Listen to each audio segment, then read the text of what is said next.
So welcome everybody to this presentation on California's SGIP program. If you have ever felt confused by social media solar advertising that promotes get a free power wall or batteries for your solar or some other ad like that, I'm hoping that this talk will clear up some of the confusion you might have. So who am I and why should you listen to me? I'm an independent solar consultant who first became aware of this program in September of 2019, where there was a whole bunch of news announcing the changes to SGIP that could be a significant benefit to my customers. So I went deep into the weeds. I followed the CPUC, that is the California Public Utilities Commission, filings on this project, on this rebate, and I read the entire SGIP handbook cover to cover several times. I met with CPUC officials in charge of this program, and I've attended county-wide meetings focused on improving the county's electricity resiliency.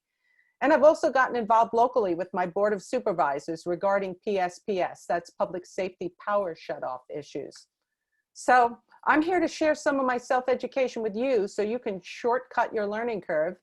And I want to present myself to you as a place you can come to get some of your questions answered about this program and maybe get a battery for your solar system as well. So here's the agenda for today. First, I want to set expectations about this program, what it is and what it isn't. What is SGIP? Some of SGIP rebates, the categories of SGIP rebates and what it takes to be eligible for those rebates. How do you apply for the SGIP program? And finally, where can you go for further information? Feel free to take screenshots as I go along because I will have web notations as to where you can look on the web, and especially the final page, which will give you the contact information. So let's set some expectations here. And I think this is the most important part of this whole presentation is setting these expectations. First of all, this program is first come, first served. What I mean by that, it's not like the solar investment tax credit where if you are paying taxes and you're eligible for the solar investment tax credit, you get it. This program is not like that. There's a certain amount of money that's set aside depending on the rebate that you're going for. And when that money runs out, you are either SOL or there is a possibility that you might be able to be added to a waiting list. So you could get the money for maybe next year, apply next year for your rebate. The other thing is that you might think you might qualify for a particular rebate, but you find out you don't. And it's what the requirements and the qualifications are changing on this program, especially for some of the rebates. And there are a few changes that they're currently thinking about making to one of the rebates, which would have implications for people who thought that they were going to qualify for a free rebate and maybe might not now. So it's like an insurance policy. You take out insurance, right? And you think you're qualified, you're covered for a certain thing. And then when it comes time to make a claim, you find out you're not. So this program is just filled with legalese and legislation. So it's very important to make sure that you're working with a developer that knows what they're doing on this. Finally, the time frame, it's going to take a while. The idea with some of these rebates is that they usually come back anywhere within some particular rebates we're wanting to, you'd get those back within 90 days of applying for them. That hasn't been the case. In fact, I know of one person, it took them 18 months to get their rebate. So you're going to have to be prepared to wait for some of this. And what I mean by this too is think about using this rebate as icing on the cake. You have to be prepared that this project, this battery that you wanted, it's going to have to work on its own. In other words, you might not ever see the rebate. So when you get it, you might think, oh my gosh, yay, I got it and this is great. So you should be prepared for paying that the project should work on its own. So if you're taking out a loan in order to do this project, you should be prepared to pay for that loan going forward. And according to the rebates, you can include the cost of the loan into the rebate itself and the qualifications. So that's kind of nice. So you might get that money back. But again, think icing on the cake. If you do get it back, great. If you don't, well, the project works on its own and you're really glad to have batteries anyway. So that's reality there. I wanted to just set your expectations on that. There's a lot of people that do apply for this program, do get the rebate, but there's a few new rebate categories which are just coming on board this year, which that's where most people want to qualify for, and a lot of people are finding difficulties with. I'll come on to that in a minute. So what is SGIP? Okay, SGIP actually stands for California Self-Generation Incentive Program. This program actually was set up in 2016. It's been around, actually the original program was set up way back, but before the turn of the century, believe it or not. It was like 1999. It was originally designed to, actually I'm coming on to that. So who funds this program and who provides you the rebate? Well, guess what? PG&E, SCE, and that's San Diego, Pacific Gas, and Southern California Edison. We all pay for this program. So we have been paying for it for over 20 years now. And it's designed to provide some rebate and to actually, the original program was designed to reduce peak loads. So in other words, you would store energy locally and you'd use solar instead of fossil fuels to supplement the crumbling infrastructure grids that a lot of these utilities now face themselves with. So it was designed to help shore up the crumbling infrastructure. Then they looked at the program and they revised it to basically encourage greenhouse gas reduction in order to support legislation that the state of California had made to reduce greenhouse gas reduction. So now the program has again further been revised to include energy storage and to promote electricity resiliency, especially during public safety power shutdowns, PSPSs. And that's the next point I'm going to make here. This change that I noticed in 2019 actually focused on PSPS mitigation to really help homeowners provide themselves some backup power during these power outages. So now let's have a look at the rebates that are available. There are several rebate categories. We will go through those rebate categories now.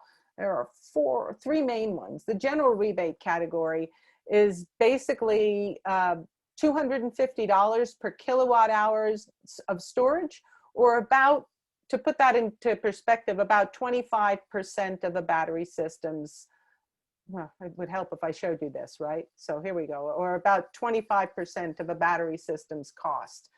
That pretty much everybody qualifies. If you're in the state of California, you would qualify for the general rebate. However, there is a long waiting list for this. And in fact, it's completely filled for this year, and people that are putting themselves on waiting lists for next year.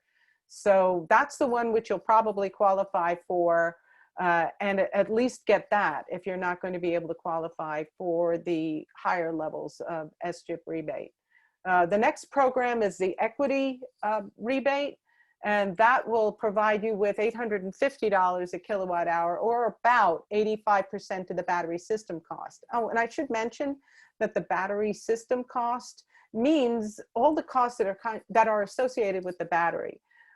Which would be what I believe it's the financing costs. It's some of the, it might be some of the permitting that would be included. It would include the equipment. It would include labor. It would include all of those costs. One thing I haven't found out about is whether or not the battery system costs will completely include all of the financing charges. So in other words, if you have to take out a loan, will it completely cover that? I believe that's what it's supposed to do, but it's one of those areas which I haven't gotten an answer to yet. And I think that, you know, those are one of the things you might have to be prepared for in terms of that not being covered. So this equity rebate is for disadvantaged communities. So really, especially here in Northern California, You have to qualify for some of the low income solar programs that the state has in order to take advantage of this equity rebate. Now this one is the equity resiliency rebate, and this is the one that's getting all the publicity in social media and in the press and in the news. And this is the one that's going to give you $1,000 per kilowatt hour, basically cover the essentially 100% of the battery system costs. Of course, people would want to be excited about that, but you're going to have to qualify for it.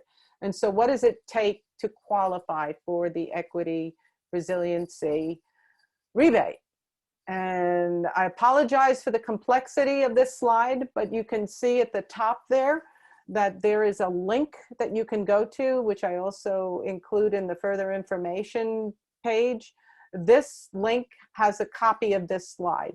You can feel free to take a screenshot of this, or you can go to that link and download your own version of this slide. Let me explain to you a little bit about how this graph works. So you can see the way the table is divided up. It's divided up into two sections, section 1 and section 2. In section 1, you have to qualify for either A or B. And in section 2, you have to qualify for either A or B or C or D or E. But you have to qualify for at least one of those sections in each of section 1 and 2. What I mean by that, so let's look at criteria 1 first. You have to be in a high fire threat district, tier 2 or tier 3. And you can see there is a link to where you can go to see if your address is in one of those areas. I'll tell you now that tier 2 or tier 3 high fire threat districts usually lie outside of city centers or community centers. So if you are remote or in remote areas, the chances of you being in a high fire threat district increase. Now, the other thing is too, is that you have experienced 2 or greater PSPS events. Those are the public safety power shutdowns prior to your date of application. They have recently changed this. It used to be that you would experience 2 PSPS events within a year, but it looks like now they are letting customers who have experienced 2 or more PSPSs qualify for the equity resiliency eligibility. There is also a map, that same map, which you would see if you are in a high fire threat district, also includes an overlay as to whether or not you have experienced 2 PSPSs. And I'm sure most of you know that whether or not you've experienced 2 PSPSs. I know I do. We were out of power 11 days last year in 2 separate PSPSs. So I am not alone. I know there's a million of us here in Northern California that also went through that. Okay, so that's section 1. Let's look at section 2. So you have to qualify for either A or B of section 1 and one of the following in section 2. You have to be eligible for the equity budget, which is the budget I described earlier, which is for lower income residential housing. Or you have to be eligible for medical baseline rates. Now, you can actually go to the website that's there and see what that means. If you have medical needs for electricity, say you have a CPAP machine, or you're a diabetic and you need your refrigerator working, you can go to your utilities website, or you can actually go to that CPUC link that I have there and get the application to apply for your medical baseline rate. And all that does is that it gives you additional kilowatt hours to use in the lower tier rates. So see if you have a medical need, that would be a way for you to qualify. The other thing too is that section C there, it says have serious illness, condition that's life-threatening, or if you're disconnected from the electricity. You can see some of the additional guidelines there about low-income residents housing don't apply, but it's for the rest of us. If you have that CPAP machine, or you have other illnesses that you really do need to have that electricity working, you can tell the electricity company that you have these illnesses. Now, I don't know exactly what that means. They have not stated it in the handout as to what it means about you telling them. Is that an email? Is that a phone call? Is that a doctor's note? It hasn't been specified in the handbook, but I think probably any of those might be acceptable for qualifying for that. So that would help if you have one of those illnesses. Now, looking at D, have SASH, DASH, MASH, SOMA incentives reserved. Those again are the lower income programs that are for lower income residents to ensure that they might be able to have the ability to take part in this equity resiliency program. That this is not in, from where I live in Lake County, no Lake County resident, believe it or not, is eligible for any of these programs. Now you might ask why, and the reason why is because our air is so good. And a lot of these programs have a qualification. They were designed to help reduce greenhouse gases. I wouldn't know looking outside today during fire season that our air is good, but these programs haven't been eligible for Lake County. So that, that is, I'm very sad about that. But you know, it's something that we might need to work on as a community to make those programs more available to more homeowners in rural areas. Finally, E, households reliant on electric well pumps for water supplies. So if you don't have any medical needs, this is, or you're not low income, or you can't qualify for any other reason, this electric well pump is what will qualify you for the SGIP rebate. And that is where you get your water from an electric pump. So you have to be working with a qualified installer to make sure that whatever battery system you get installed is going to be able to provide enough power to get your well started. So you don't want to shortchange yourself on this. If you have an electric well pump, make sure you are getting at least 2 batteries to get your system started if your well pump is 1/2 horsepower or more. Either that or get a slow start device for your well pump. Okay, now applying for SGIP. I am a representative for Power PBC, and we are now an approved SGIP developer. So should you want to get a battery with your solar, with a new solar installation, or you already have installed projects, Power actually only works with new projects, but if your project is already installed, we can talk more about that in a second. So let's look first at new projects. Generally, the cost for applying for the SGIP is included in the project. So just work with the person that you're working with who is going to be your SGIP developer. And the developer is just another name for an installer who has been qualified to participate as an installer in the SGIP program. So make sure you work with them to make sure they're applying for the right rebate for your project. If your project's already installed within the last year, you can probably get the developer to file on your behalf, but you might need to pay them to do this because your job is already finished. It really does help to get them to do it for you.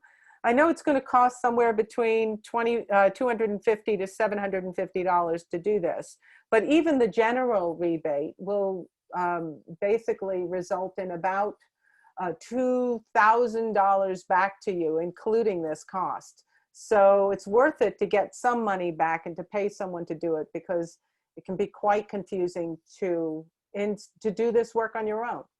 So you can file for yourself if you want to. As I said, it is confusing, but you will need to go back to your developer, the person who installed your battery. Hopefully they are qualified, an SGIP developer that qualified in it as an SGIP developer, to get their developer's number. Then you can file on your own. So that's pretty much the gist of this program. If you want further information on this website is excellent. And it contains all the information that you need to know about how to file, where to go, there's information on it that it is intelligible to understand by any homeowner. It contains links to the maps that I described.